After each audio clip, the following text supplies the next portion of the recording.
நிறைய பிராண்ட்ஸ்ல வந்து நீங்க ஓவன் பார்த்துருக்கலாம். பட் எல்லா பிராண்டையும் தூக்கி சாப்பிட்ற மாதிரி இந்த ஓவன் இருக்க போது இந்த ஓவன்ல நிறைய ஃபெசிலிட்டி இருக்கு.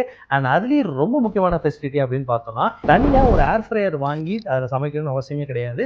இந்த ஓவன்லேயே உங்களுக்கு பில்டின்னா ஏர் ஃப்ரையரும் வந்துடும். இன்னொரு முக்கியமான ஸ்பெஷாலிட்டி இருக்கு. அது என்ன அப்படின்னு பார்த்தீங்கன்னா, இதுலயே நிறைய ப்ரீசெட் மோடு இருக்கு. ஃபார் எக்ஸாம்பிள், நீங்க கிளிக் பண்ண உடனே உங்களுக்கு பீஸா சமைக்கணும் அப்படின்ற பொழுது பீஸா அப்படின்னு கிளிக் பண்ணுறோம்னா உங்களுக்கு 4 டிஃப்ரெண்ட் டைப் ஆஃப் பீஸா எப்படி குக் பண்ணுறது அப்படின்ற மாதிரியான ப்ரீசெட் இதில் இருக்கும். முன்னாடி இதை ப்ரீஹீட் பண்ணணுமா வேண்டாமா அப்படின்றதுல ஆரம்பிச்சு கேக் பேக் பண்ணிக்கலாம், டீஃப்ராஸ்டிங் பண்ணிக்கலாம், பிளேட்ஸை வந்து ப்ரீஹீட்டும் நீங்கள் பண்ணிக்கலாம். இந்த ஒரு முக்கியமான ஸ்பெஷலான ஒரு விஷயம் இருக்குது. அது என்ன அப்படின்னா கிளீனிங் மோட் தான். இதுக்கு முன்னாடி நீங்கள் ஒரு டிஷ் சமைச்சிங்க அப்படின்றதுக்கான சின்ன சோடு கூட இங்கே இருக்கவே இருக்காது. இன்னும் ஏன் வெயிட் பண்ணிட்டு இருக்கீங்க? உடனே உங்கள் வீட்டு பக்கத்தில் இருக்கக்கூடிய நம்ம வைப்ரன்ட் ஹோம்ஸோட பேப்பர் ஸ்டோர் விசிட் பண்ணி இந்த ஓவனை உங்கள் வீட்டுக்கு எடுத்துகிட்டு போங்க.